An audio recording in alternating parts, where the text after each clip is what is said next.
那些一生没有儿女的人究竟会背负怎样的因果，怎样的业力？在华人的世界里，这几乎是一个笼罩着阴影的话题。逢年过节，总有人压低了声音议论，这对夫妻结婚这么多年，怎么还没有孩子？隔壁那位长辈一辈子没生养，如今老了，往后的日子可怎么过？甚至还有人语气笃定地断言，没有后代就是断了香火，就是前世造了业，这一世才会落得无儿无女的下场。这些话像一根根细针，不动声色地扎在无数人的心上。他们让一些人在深夜里辗转难眠，让一些人对着镜子怀疑自己的人生，也让一些人在亲戚的目光里抬不起头来。可是当我们真正静下心来，翻开佛陀2500多年前留下的教导，仔细去看看他到底是怎么说的，我们会惊讶地发现，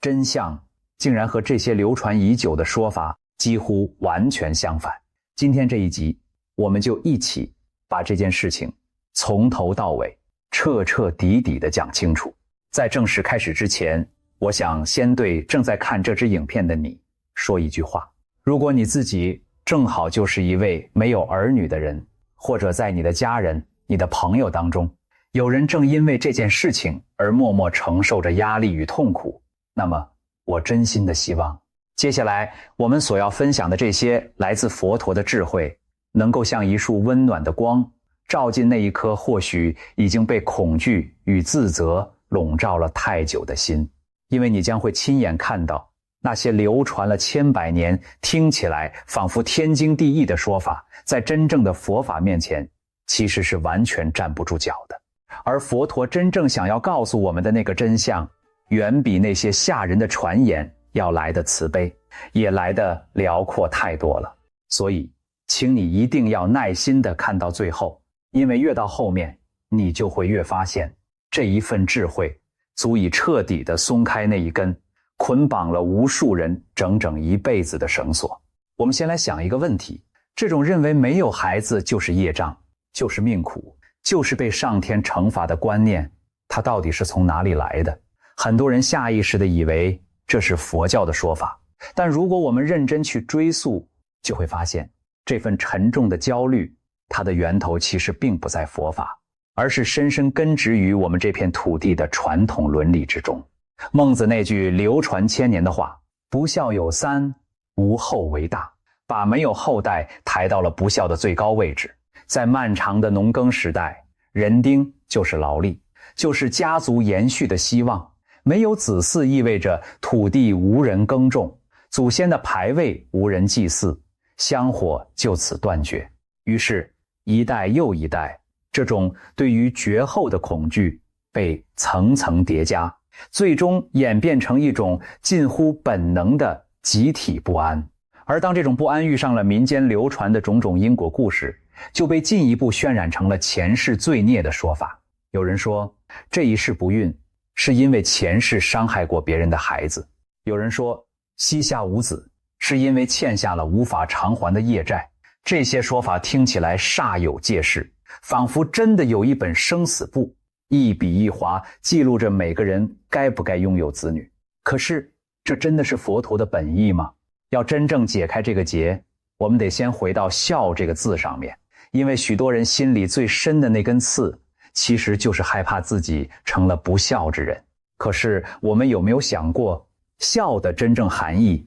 究竟是什么？佛教从来不反对孝道，恰恰相反，佛教把孝看得极重，只是他把孝理解得更深更广。在佛法的智慧里，孝其实是有层次的。最基础的孝是让父母衣食无忧，身体安康，这是奉养之孝。再进一层，是让父母因为你的品德与成就而感到荣耀与安心，这是立身之孝。而最高的孝是帮助父母的心灵得到安顿，引导他们走向觉悟与解脱，让他们真正离苦得乐，这才是佛法所说的大孝。你看，在这样的理解里，衡量一个人是否尽孝的标准，从来就不是他生了几个孩子，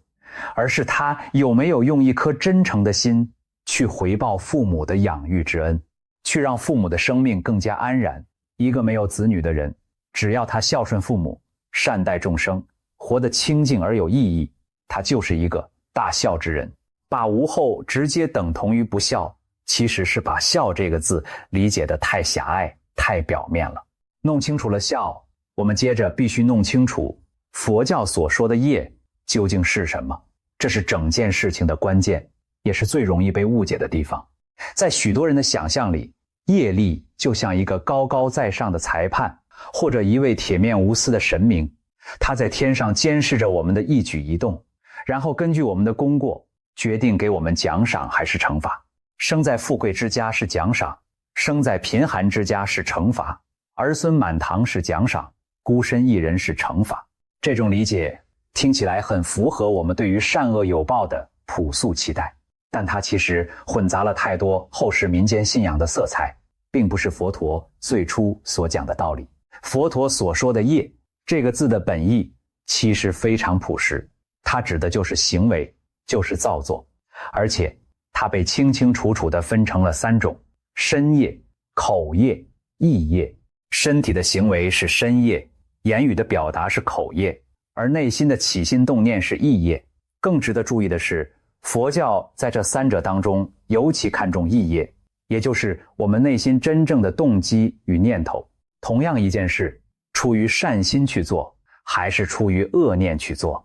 所种下的业是天差地别的。也就是说，业衡量的从来都是我们如何行动、如何言说、如何思想，而根本不是衡量我们有没有生出一个孩子。这里还有一个更深的层次，值得我们细细品味。佛教讲因果，但佛教绝不是宿命论，这是它和许多其他思想最不一样的地方。有些人一听到因果，就以为一切都是命中注定，前世怎样，这事就必然怎样，半点也改不了。如果真是这样，那人活着还有什么意义？努力还有什么价值？但佛陀恰恰反对这种消极的宿命论，他用了一个非常精妙的概念，叫做缘起。什么意思呢？就是说，因只是主要的条件，它必须遇到种种次要的助缘，因缘和合才会结出果来。一颗种子就算再饱满，如果没有阳光，没有雨水，没有适合的土壤，它也长不成大树。同样的道理，一个人此生的际遇是无数个因与无数个缘交织而成的极其复杂的结果，它从来就不是一道简单的加减法，更不是谁在暗中给你判了刑。正因为如此，佛陀才反复强调，人只要通晓了因果的道理，在当下做出积极的努力，就有力量去改变自己的境遇。命运从来都不是一块焊死的铁板，过去的已经过去，而未来永远掌握在我们此刻的心念与行动之中。说到这里，我还想和大家分享佛法里一个更宏大也更令人震撼的视野。我们之所以会对断了香火这件事感到如此恐惧，很大一部分原因是我们把这一生这一世的血缘关系看得太重太实了。我们觉得我的孩子，我的血脉是延续我这个生命的唯一方式。可是佛陀告诉我们，生命远比这辽阔得多。在六道轮回的漫长长河里，我们每一个人都已经历了无数次的生死，无数次的投胎。佛经里有一句话说得很深刻，一切男子皆曾是我的父亲，一切女人皆曾是我的母亲。这句话的意思是，在无始以来的轮回当中，我们与这世间的每一个生命早就已经无数次的互为过父母，互为过子女，互为过兄弟姐妹。你今生擦肩而过的陌生人，也许在某一世曾经是那样疼爱你的母亲。你今生素不相识的路人，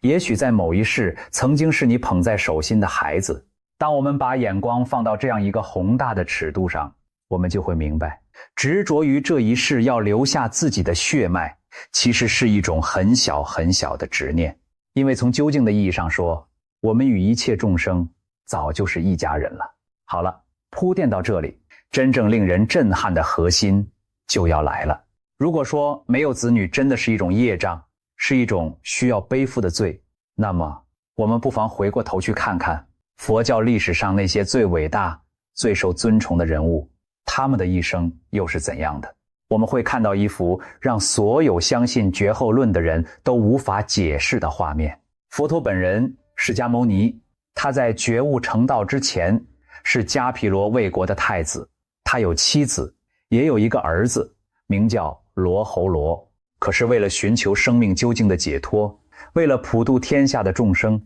他毅然放下了王位，放下了家庭，走上了出家修行的道路。而他座下那些最杰出的弟子呢？智慧第一的舍利弗，神通第一的目犍连，苦行第一的大迦叶，还有多闻第一的阿难，这些在佛教史上光芒万丈的名字，他们几乎全都是终身清净，没有娶妻，也没有子女的出家人。不只是男众，佛陀的姨母大爱道带领着许多女子出家修行，成为佛教史上第一批比丘尼。他们同样舍离了世俗的家庭，却在佛法中证得了极高的成就。往后2000多年，一代又一代的高僧大德，开宗立派的祖师，证得果位的圣者，他们同样是无儿无女之身。这里还有一个特别动人的细节，佛陀的儿子罗侯罗后来也跟随父亲出家，成为了僧团中的一员。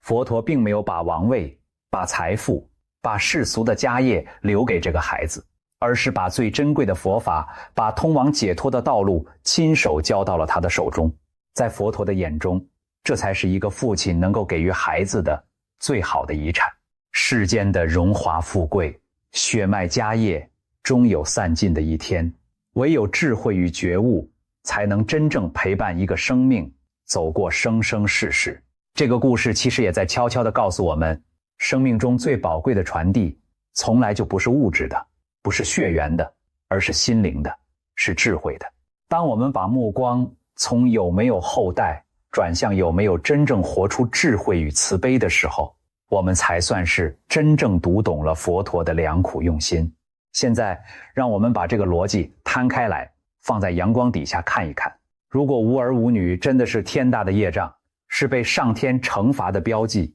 那岂不是意味着佛教历史上那些最清净、最有智慧、最接近觉悟的圣者，反而全都是业障最深重的人？这显然是荒谬的，是根本说不通的。事实恰恰相反，在佛法的价值体系里，主动放下家庭的牵绊，选择出家修行，不但不是一种罪过，反而被视为一条无比崇高的道路。顺治皇帝写过一首赞僧的诗，里面有一句话说得极好，大意是说，黄金白玉并不算真正珍贵，唯有身上这件袈裟才是最难披上的。这句话所赞美的，正是出家修道那份清净而神圣、悠闲而自在的境界。你看，同样是没有子女，在世俗的眼光里是命苦，是可怜，可是在觉者的眼光里，这却可能是一种难得的清净，一种令人向往的自由。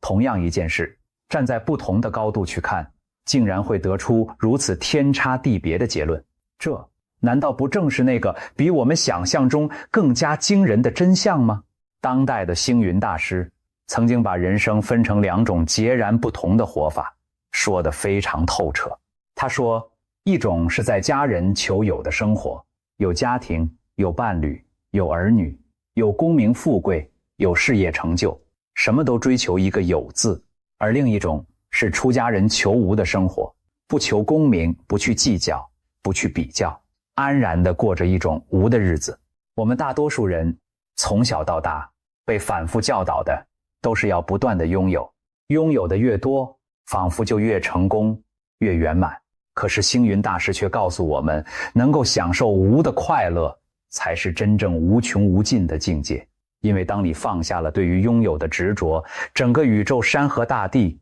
反而都在你的心中了。这是一种何等开阔的胸襟。而净空老法师也曾经反问过一个直指人心的问题，这世间究竟什么样的人最有福报？他的答案是，于人无争，于事无求。内心清闲的人才是最有福报的人，心地清净，没有忧虑，没有牵挂，身心安稳，这才是世间第一等的福气。你听，这和我们平常所理解的福报是不是完全不一样？我们总以为儿孙满堂才是福，可是在真正通达佛法的人看来，那份无牵无挂的清净自在，或许才是更深也更难得的福。这里还有一个小小的却非常受用的修行方法，也想顺便分享给大家，那就是随喜。什么叫做随喜呢？就是当我们看到别人拥有着美好的事物，过着幸福的生活，我们不去嫉妒，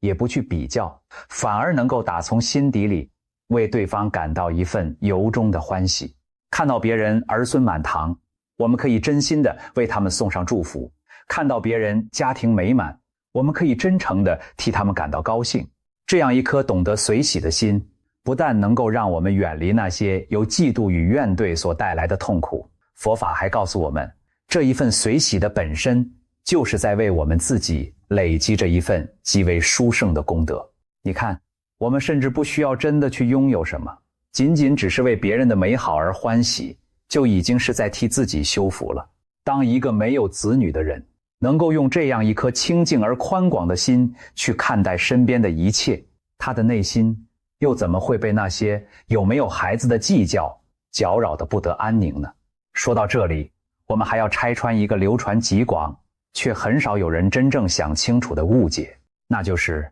很多人的潜意识里都认为，养育孩子是父母单方面的付出与恩德，孩子的一切都是靠父母的福报在支撑。净空老法师对这件事有一段非常发人深省的开始。他说，我们心里常常有一个根深蒂固的念头，觉得这个孩子是我养大的，这个家是我一手撑起来的。可是实际上并不是这样，每一个人用的都是他自己的福报，孩子来投胎其实是带着他自己累世的福报一起来的。看起来是父母在养，可归根到底还是这个孩子在用他自己的福报活着。这番话值得我们反复咀嚼，他彻底打破了那种把孩子当成养老保险，当成香火传承工具的功利算计。天道无亲这4个字说得很重，意思是哪怕是你最亲的孩子，你也无法把自己的福报硬塞给他。每一个人都有他自己的业力与命运。既然如此，那种认为必须生个孩子才能为自己积福，才能保住晚年，才能延续什么的想法，从佛法的角度来看，本身就是一种看不清真相的执着，而执着恰恰是佛陀反复提醒我们要放下的东西。顺着这个道理，我们还可以再看深一层。在传统的佛法观念里，孩子与父母之间其实是一种很深的缘分，这份缘分可能是来报恩的，也可能是来还债的，可能是来偿还过去的亏欠，也可能是彼此之间有着更复杂的纠葛。这说明了什么？这说明孩子的到来本身并不是一个简单的福或者祸的标签，而是一段各有前因的相遇。有的父母儿孙满堂，却为子女操碎了心，晚年并不安宁。有的人虽然没有孩子，一生却活得清净自在。所以把生儿育女简单的等同于有福报，把无儿无女简单的等同于没福报，其实是一种非常粗糙的误解。真正重要的从来都不是这段缘分存不存在，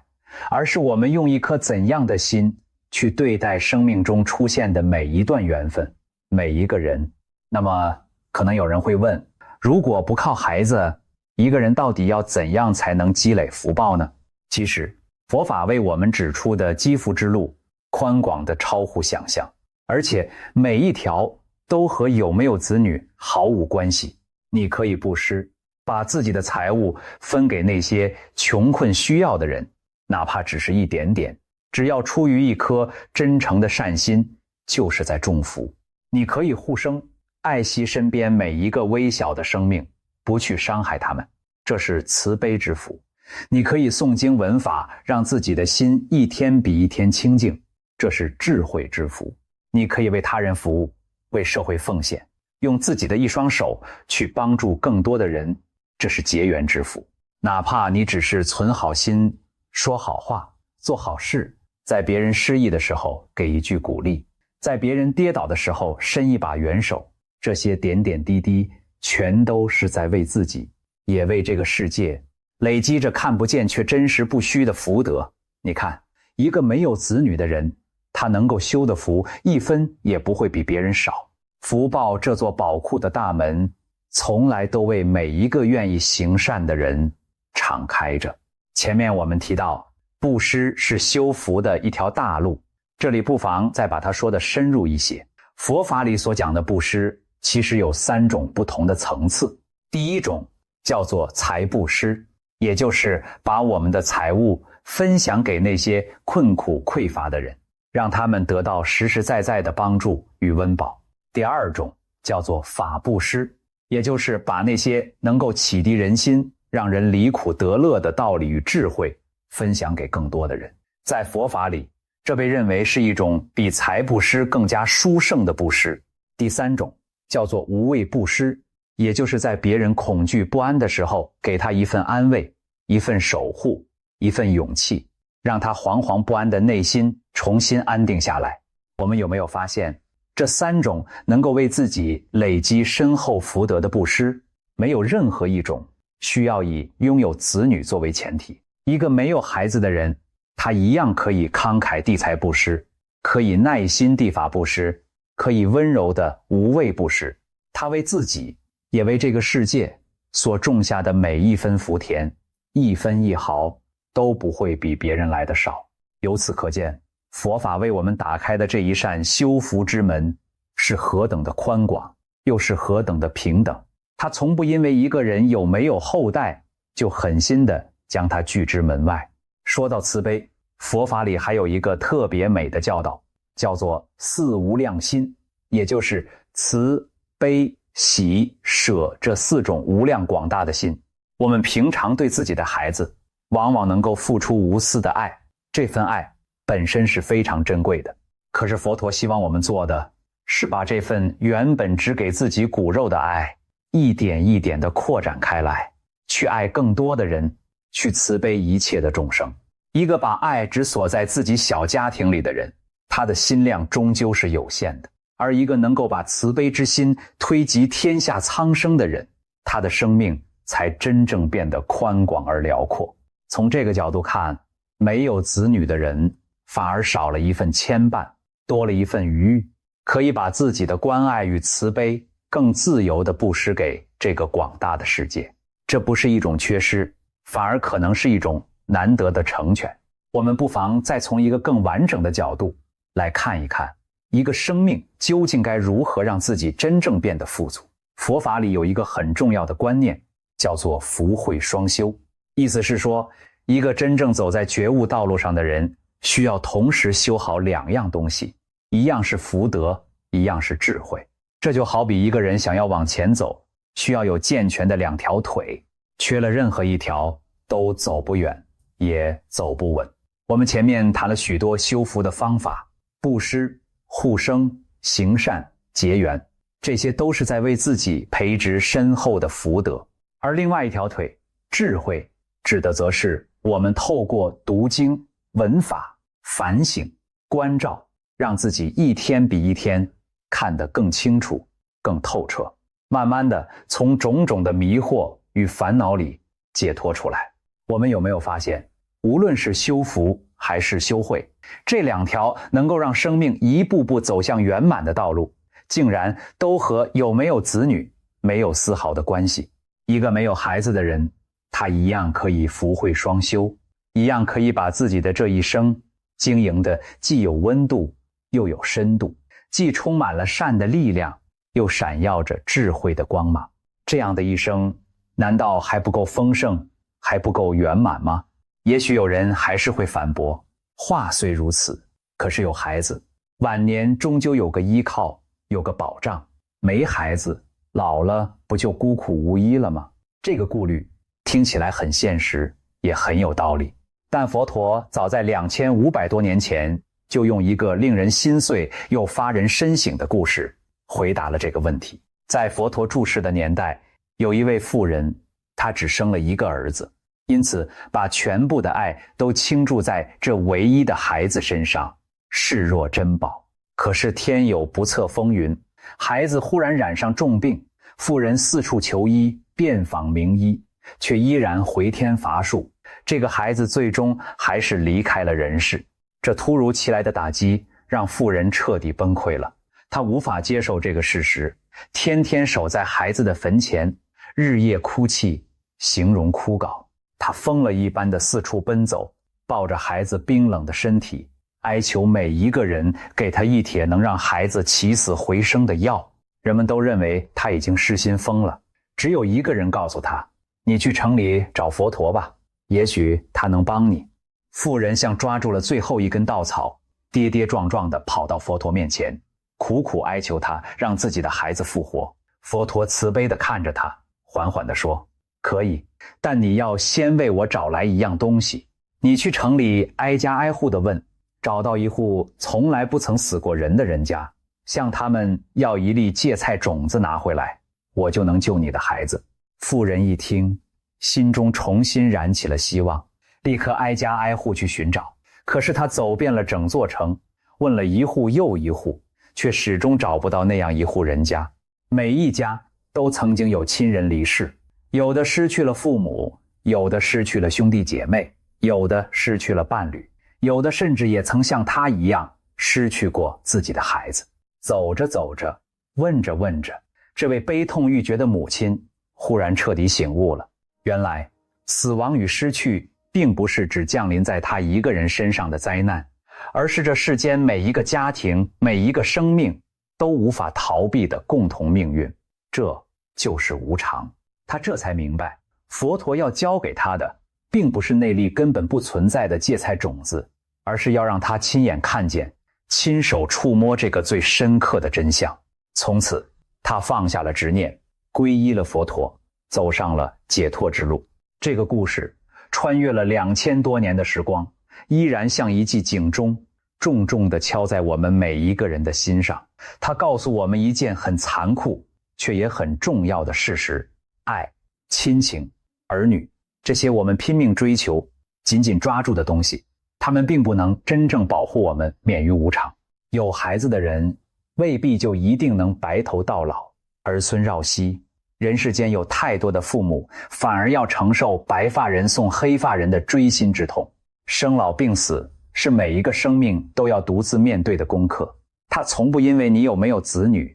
就对你网开一面。所以如果我们把晚年的全部安全感都寄托在生儿育女这一件事情上，本身就是把一座房子盖在了流动的沙土之上。真正的依靠从来都不在外面，而在我们自己这颗能不能觉悟、能不能安住的心里。其实当我们真正把那份对于后代的执着放下之后，我们反而会收到一份意想不到的礼物，那就是我们可以更加专注，也更加完整的去过好自己这一生。我们每一个人来到这个世界，最根本的功课其实是修好自己这一颗心，是让自己的生命在这有限的时光里不断地趋向觉悟，趋向圆满。有太多的人一辈子都活在对于子女的操劳与牵挂之中，反而很少有机会能够静下心来，好好的照顾自己的内在，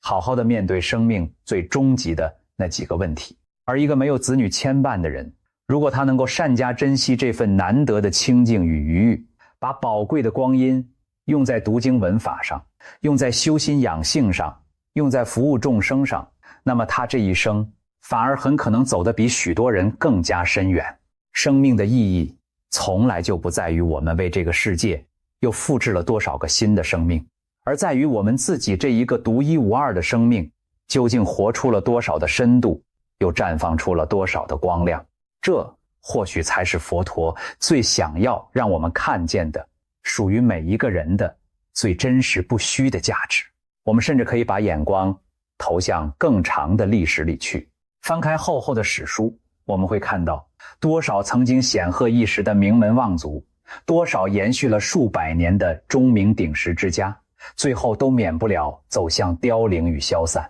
多少不可一世的王朝，曾经以为自己的江山可以千秋万代，可以子子孙孙永远传下去，可最终也都淹没在了时间的尘埃里。这说明了什么？这说明血脉的延续，家族的兴旺，本身就是一件无常的事情，它会聚合，也会离散，会兴起，也会衰亡，这是任何力量都无法违背的规律。既然如此，我们又何必把心死死地拴在一件本来就无法永久的事情上，让自己活得那样沉重，那样不安呢？真正能够穿越时间留存下来的，从来都不是某一条血脉本身，而是那些美好的品德、深刻的智慧，还有一颗颗曾经温暖过这个世界的心。我们的古人其实早就用另一种方式认真思考过生命究竟要如何才能真正不朽这个大问题。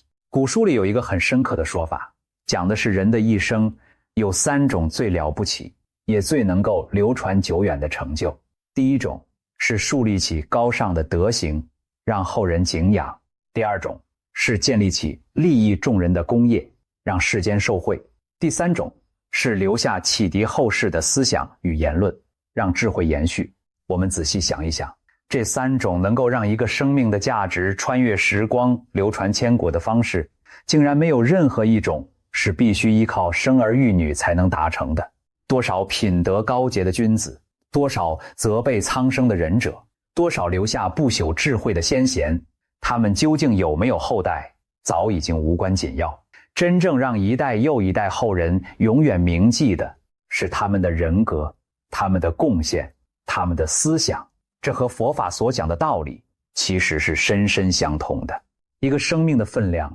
从来就不是用它繁衍了多少后代来称量的，而是用它为这个世界，为身边的人究竟留下了多少美好与良善来称量的。当我们愿意把眼光从血脉的延续转向德行与智慧的成就，我们就会豁然发现，原来每一个人无论有没有子女，都同样拥有让自己这一生变得厚重而有意义的无限可能。如果我们愿意再往深处走一步，佛法还有一个更究竟的智慧，能够从根本上化解我们对于血脉延续的执着。我们之所以那么渴望留下自己的后代，内心深处其实是渴望自己这个生命能够以某种方式被延续下去，不至于彻底的消失。可是佛陀在《金刚经》里告诉我们，凡所有相皆是虚妄。我们以为有一个固定不变的我，需要靠孩子来延续。可是仔细去观察，这个所谓的我本身就是由无数的因缘刹那刹那生灭变化着的。既然连一个永恒不变的我都找不到，那么又哪里有一个真实的东西非要通过血脉去延续呢？当我们真正体会到这一层无我的智慧，那份对于断后的深深恐惧就会像清晨的薄雾遇到阳光一样慢慢的消散。我们会发现，我们一直紧紧抓着不放的，原来只是一个并不真实存在的幻影。那么说了这么多，佛法眼中真正的因果，真正的业力到底体现在哪里呢？答案其实一直都很清楚，它不在于你有没有孩子，而在于你这一生起了什么样的心，动了什么样的念，说了什么样的话，做了什么样的事，这才是我们真正在为自己种下的因。一个没有子女的人，如果他一生慈悲待人，乐善好施，持守戒律，内心清净，那么他所种下的全都是清净的善因，将来自然感得善果。反过来，一个就算儿女成群的人，如果他心怀恶念，言语伤人，行为造恶，这里还有一个很有意思的细节，在佛经对于种种因果报应那样详尽的描述当中，佛陀曾经细细地讲过什么样的行为会招致什么样的果报。可是我们仔细去找，却怎么也找不到一条说没有子女是某一种罪业所招致的果报。这难道不是一个很值得我们深思的事实吗？决定我们命运走向的从来就不是子女的有无这个外在的形式，而是我们内心与行为的善恶这个真正的内核。这才是佛陀想要让我们看清的因果的本来面目。在这里，我还想特别提醒大家一件事，这件事关系到我们如何保护自己的内心，不被无谓的恐惧所伤害。我们刚才说过，民间流传着许多把无儿无女归咎于前世罪业的故事，这些故事往往描绘得绘声绘影，仿佛真有其事。更值得警惕的是，总有一些人会利用人们对于因果的敬畏，对于绝后的恐惧，来达到自己的目的。他们告诉那些为没有孩子而痛苦的人，你这是前世造了大孽，唯有花钱做某种法事，唯有如何才能化解这场业障。这样的说法往往让本就脆弱的人背上更加沉重的心理负担，甚至白白蒙受金钱的损失。可是这真的符合佛法吗？佛陀曾经给我们留下过一把最锋利的尺子，用来检验一个说法到底是不是真正的佛法。真正的佛法一定是引导我们走向智慧，走向慈悲，走向内心的安定与解脱的，而绝不是让我们陷入更深的恐惧，更重的执着，更多的不安。所以当我们再听到那些危言耸听，把没有子女说成天大罪业，还要你付出代价去消除的说法时，我们的心里就该亮起一盏灯。因为佛陀真正想给我们的，从来都是解开束缚的钥匙，而不是又一道捆绑我们的枷锁。我们甚至可以把传承这两个字理解得更深更广一些。谁说传承就一定要靠血脉延续？佛陀并没有把自己的智慧传给某一个儿子，可是他的教法却穿越了2500多年的漫长岁月，一直流传到今天，影响了地球上亿万人的心灵。这难道不是一种比血缘更深远更辽阔的传承吗？一位老师可能没有自己的孩子，却用毕生的心血教育了一届又一届的学生，把知识与品格一点一滴播撒进无数年轻的生命里。一位医者可能膝下空空，却用他的仁心与妙手挽救了成千上万个濒临破碎的家庭。一位善心的长者可能一生无儿无女，却资助了许许多多读不起书的孩子，让他们的人生有了完全不同的可能。一个平凡的人可能没有留下后代，却因为他的一份善良，一次援手，一句温暖的话，在别人的心里种下了善的种子，让这份善意继续传递下去。这些全都是传承，而且是更宽广更了不起的传承。佛法里有一个词叫做广结善缘。当我们把心量真正打开，我们会发现我们能够给予这个世界的，能够留给这个世界的，远远不止一个孩子那么简单。这里我还想特别回应很多人心里最放不下的那个牵挂，那就是如果我没有后代，将来又有谁来祭祀我？这香火又该由谁来延续呢？其实佛法对于如何真正利益已故的亲人，如何真正尽孝于祖先，有着比烧香上供更加深刻的看法。地藏经里记载着目犍连尊者救度母亲的故事。他的母亲因为生前造作了恶业，堕入了恶道，饱受痛苦。而目犍连并不是靠着子孙的香火，而是靠着自己精进修行的功德，靠着供养众生的力量，才将母亲从苦难之中救拔出来。这告诉我们一件极为重要的事情，真正能够利益祖先的，从来就不是形式上的那一炷香，而是我们一颗真诚修行的心，以及我们所修下的种种功德。一个没有子女的人，只要他好好的诵经、行善、布施，然后把这些功德至诚恳切地回向给自己的父母、祖先，乃至一切曾经与自己有缘的众生，这份供养的力量远比一炷香、一桌贡品要来得深厚得多。所以香火会不会断绝，其实根本不必忧虑，因为真正的香火是我们心中那一盏智慧与慈悲的灯。只要这盏灯还亮着，我们对父母的孝，对祖先的报恩就从来不曾中断过。讲到这里，我们或许该回过头来温柔地看一看那份藏在最深处的恐惧了。很多人真正害怕的其实是孤独，是想象中那个晚年无人陪伴、形单影只的自己。可是我们有没有想过，孤独这种感受，它真正的来源究竟是什么？其实孤独和独处是两件完全不同的事情。独处是一个人安然自在地与自己相处，那是一种宁静的力量。而孤独则是一种内心与外界仿佛被切断了的失落感。真正决定我们是否孤独的，从来就不是身边有没有人，而是我们这颗心是否丰盈，是否安定。这世上有太多儿孙满堂的人，内心依然感到无比的孤独与空虚，也有太多独自生活的人，内心却充实而安详，因为他们与这个世界，与一切众生保持着一份温暖而深刻的连结。当我们真正明白了我们与这世间万物本是一体，我们就会发现，我们其实从来都不曾真正的孤单过。这份体悟比任何外在的陪伴都要来得踏实。说到晚年的陪伴，其实佛法里还藏着一份特别温暖的智慧。佛陀曾经对弟子说过，能够遇到志同道合、愿意共同向善向道的良师益友，是我们在修行路上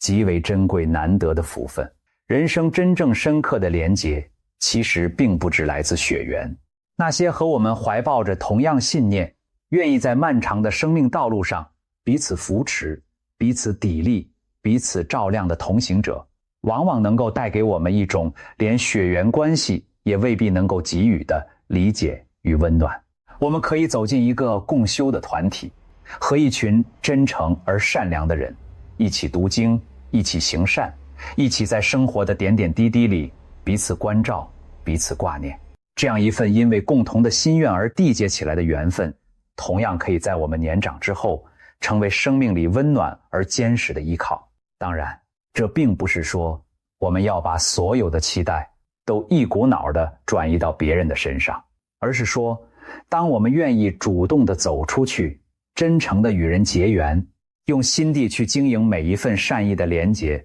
我们就会慢慢发现，这个世界其实远比我们想象的要温暖得多，也宽广得多。一个真正懂得广结善缘的人，他的晚年又怎么会真的孤单无依呢？我知道，对于许多没有子女的朋友来说，最让人痛苦的往往并不是没有孩子这件事情本身，而是周遭那些议论、那些眼光，还有自己在夜深人静时反复折磨自己的那些念头。是不是我真的造了什么孽？是不是我这辈子就这样完了？是不是我真的会像那些人说的那样，背负可怕的业力，落得凄凉的下场？如果你也曾经被这样的念头困扰过，那么今天我真的很想请你轻轻地把这份恐惧放下来。因为从佛法最根本的智慧来看，这份对于无儿无女会遭报应的恐惧本身，恰恰就是一种深深的执着，而这份执着才是真正让我们日夜受苦的根源。佛陀一生的教导浓缩成最核心的一点，就是要我们学会放下，放下那些不切实际的妄想，放下那些捆绑我们的固执，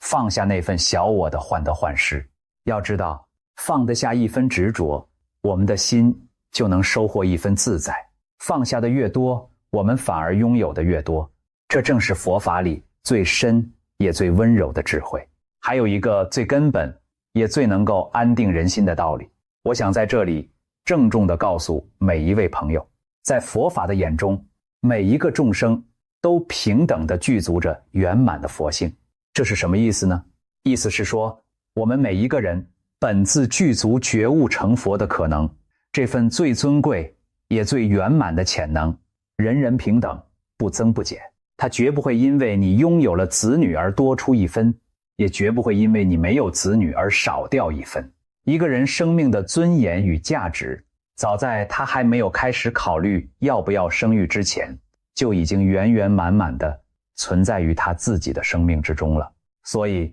如果曾经有人用有没有孩子这一件事情来衡量你的人生是否成功，是否完整，甚至让你因此而怀疑起自己存在的意义，那么今天，请你一定要牢牢地记得，从佛法最究竟的角度来看，你的价值，你的圆满，从来就不需要靠任何外在的东西来证明。你本自具足，你本来圆满，这份与生俱来的尊贵，任何人的闲言碎语，任何世俗的偏见，都无法将它从你的身上夺走分毫。当然，我们也必须诚实而慈悲地面对另一种情况，并不是每一个没有孩子的人都是自己主动选择的。这世上有太多的人曾经那么渴望拥有一个自己的孩子，为此付出了无数的努力，流过无数的眼泪，却因为种种因缘，种种身不由己，最终未能如愿。那份求而不得的失落与伤痛，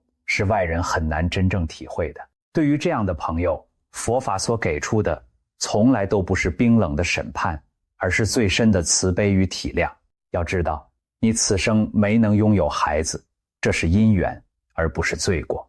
这中间没有任何一丝一毫需要你去自责、去愧疚的地方。佛法教我们随缘，这个随缘并不是消极的认命，也不是无奈的放弃，而是在尽了自己的一切努力之后，坦然地接受因缘当下所呈现的样子，然后把那份原本想要倾注给孩子的深沉的爱，转化成一份更宽广的慈悲，去温暖这个世界上更多需要温暖的生命。当你能够这样去转念的时候，你会慢慢发现，那份曾经的缺憾竟然也能开出意想不到的花来。而这一份爱的转化，其实并不只是一个抽象的观念，它完全可以在我们的生活里变成一件又一件具体而温暖的事情。这个世界上有太多需要被爱、被关怀的生命，正在默默地等待着我们。有许许多多失去了父母的孩子，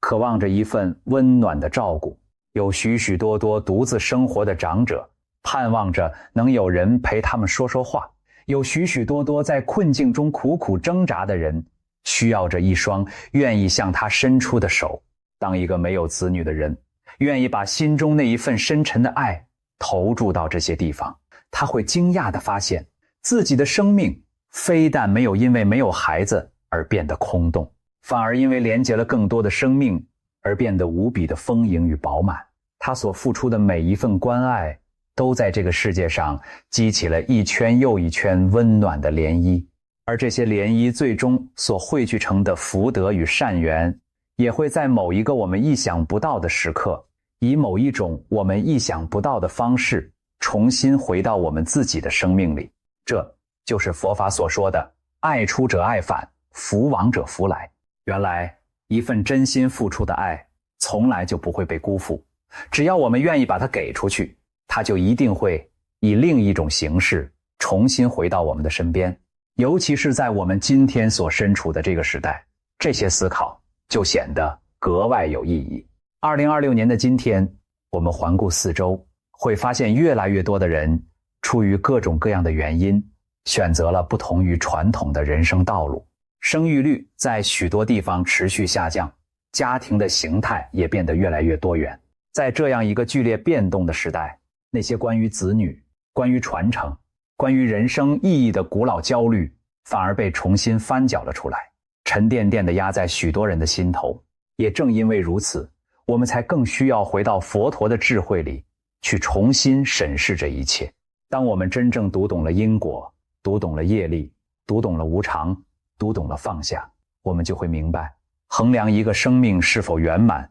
是否有价值的标准，从来就不是他身边究竟有几个孩子，而是他这颗心是否能够觉醒，是否能够自在，是否能够在有限的一生里活出真正的慈悲与智慧。这才是每一个生命，无论有没有子女，都同样可以去追求、去抵达的圆满。其实，如果我们愿意再往深一层去想，那种一定要用有没有子女来给人分出高低贵贱的眼光，它的背后所反映的，正是佛法里一再提醒我们要努力超越的一颗充满了分别的心。我们这一颗心总是习惯不停地在比较、在计较、在分别，觉得有孩子的比没孩子的圆满，儿女多的比儿女少的有福。可是这一切的分别与计较，说到底全都是我们自己的妄念，在那里自寻烦恼。佛陀告诉我们，一切的众生